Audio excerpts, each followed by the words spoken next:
Hey guys, welcome back! Alright, in today's video, we're gonna have a little bit of a flash from the past. We're gonna actually talk a little bit about Arcade1Up. I know, I have not talked about them in a long time, but honestly, they haven't really done anything that's interesting to me up until this point. Now, this isn't an official announcement from Arcade1Up, but there was rumors that they're gonna do a Fast and the Furious. Now, what's interesting about that game is this was Raw Thrill's first game 19 years ago. That game was actually not called Fast and the Furious, it was called like Hot Cars Street Racing or something like that, and they didn't have a license for Fast and the Furious. So Eugene Jarvis, who's the president and CEO of Raw Thrills, and the main developer on the original Fast and the Furious game for Raw Thrills, had a friend that worked at Stern Pinball, and that friend at Stern Pinball was the one that actually secured the Fast and the Furious licensing, and at that point, they scrambled to actually revise the game to fit the Fast and the Furious theme. 2004, Fast and the Furious is the game that came out, but if it wasn't for Eugene's friend, I don't know if it would have come to fruition, and what's interesting is they've sold a lot of games under the Fast and Furious moniker, and they've made a lot of money doing so, and they've been really successful games. Those games include Fast and the Furious Drift, Supercars, and then they just released Fast and the Furious Arcade, which is a brand new, really cool, over-the-top concept. It's got two main screens that sit on top of each other, like two really large screens. It's fully immersive, it has motion, and a whole bunch of really cool stuff. As a matter of fact, what's really neat is Lucky Strike, which is an arcade. They have them around the country. The location in Chicago actually has the biggest, largest installation of the new Fast and the Furious game. So there's a lot of stuff coming together which would lead me to the reason why maybe Arcade1Up decided to do this at this point. Although the movie's coming out in May, and I'm not so sure this game is coming out from Arcade1Up that soon, but it would make sense to try to release it at that time frame because you have Raw Thrills just released the new Fast and the Furious arcade game. You've got the movie coming out in May. It actually got pushed. It was supposed to be April and now it's May. And then this announcement, or this leak of Arcade1Up Fast and the Furious. So I find it really interesting. The other thing that I thought was kind of cool is that there's a Wii version of the original Fast and the Furious game, but it's not called Fast and the Furious. As a matter of fact, all of the media assets that would actually make it a Fast and the Furious game have been removed. So that game under the Nintendo Wii is actually just called Cruis'n. If you ever wanted to experience the Fast and the Furious original arcade game that Raw Thrills did and you don't have access to it at an arcade, you could just play the Wii version,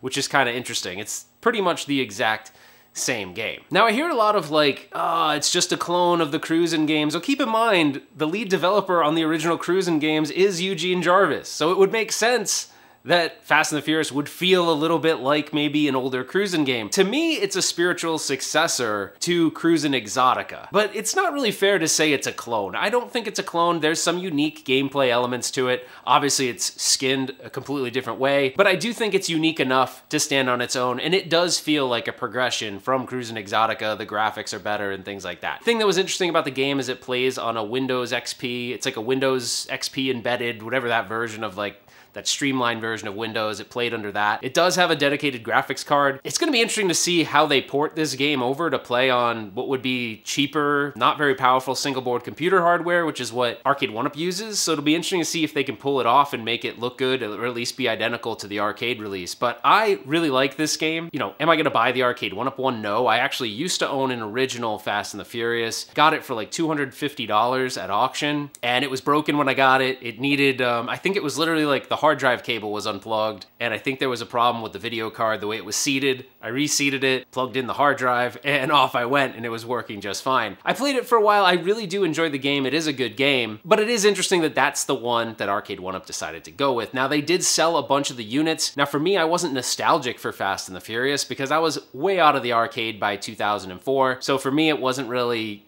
something I can go, oh man, I can't wait to go play this or whatever. But it is a very fun racing game, and if you are a fan of the Cruis'n series, I think you'll probably enjoy it. Actually, matter of fact, the original Fast and the Furious game is still out on location at various places. I've seen it. It's still out there. So not only can you play the newer ones, Supercars and Drift, and then the brand new one, the old ones are still out there and ticking, which was interesting because you can still to this day call Raw Thrills if you have an original Fast and the Furious, and they'll actually help you through problems. When I sold mine, I sold it to Rudy, and then it had another issue with it, and he called Raw Thrills and they helped him right through it. So I mean, Raw Thrills is still backing and supporting games that, are from 2004, which should be 19 years ago, so that's totally crazy. But anyways, I think it's interesting news. It's definitely worth reporting on. Will they be able to pull it off? I don't know. I'm not the buyer for those anymore, but if you're a fan of racing games, I don't think you'd be disappointed with it, but I understand you might be like, I want Daytona USA, or I want something I'm more nostalgic for, Rush Rock, or something like that, and I totally get that. But I do think part of it is smart on Arcade1Up's part, because there's all this hype around Fast and the Furious with the new game, and then the movie, so it kind of makes sense. The timing is good. So from a pure marketing perspective, it's pretty genius, but if it comes out way late, I don't know if they'll hit the mark, because if the movie comes out in May, hopefully their release is somehow timed with that. Now the thing is, the game had some very unique features, like it had a subwoofer. It was really like a powerful sound system in that, so that's gonna be interesting because I don't feel like Arcade1Up really has ever replicated a good sound system. I mean, even if you look at their Pro line, they used Yamaha speakers. I've actually seen what they use. They're like white label Yamaha speakers. They are not what I would consider good Yamaha speakers, so calling it a Yamaha speaker, it's almost like, who cares, because I've seen it. It's not great. And then, you know, they never really incorporated a subwoofer into it, but part of that gameplay is the like excitement that the sound system provides, and then the steering wheel has an amazing force feedback, which would be synonymous with other Midway games prior to it, and then anything after that, you know, Cruis'n Blast, all those games have great force feedback in the steering wheel. So I don't know. You know you're making concessions when you buy Arcade1Up, so maybe the user base will be totally fine with it, but it'll be interesting to see how they do. So anyways, I just thought this was all really interesting information. If you want to check out this game and you have a Nintendo Wii or the Dolphin emulator or something, you certainly can go check out the game called Cruis'n. It is very cool. It's basically the same game, so if you want to enjoy it that way, I'm sure you could find a Fast and the Furious somewhere, but what you really want to play is the brand new Fast and the Furious arcade game. It's very, very cool. It was at IAAPA. I think it was featured or showcased earlier than that too. There's a really cool, couple of really cool gameplay videos of it. That looks very, very fun, and it has a lot of the elements that Cruis'n Blast had in it. But you got to remember, like, Eugene Jarvis was the lead developer, so a lot of his influence continues to be seen in any of the racing games that Raw Thrills puts out there. Anyways, I hope you guys enjoyed this video. I know it was short, but I didn't really have a lot to say other than what I just told you, and I think it's interesting. We'll see what they do. Maybe it will be awesome and people will be super stoked, but there are definitely elements of that cabinet that may be hard to replicate at home, in my opinion. But anyways, that's it for this video. If you enjoyed it, consider subscribing to the channel. I want to hear what you think about this. Is this something that you think they'll do well? Will they mess it up?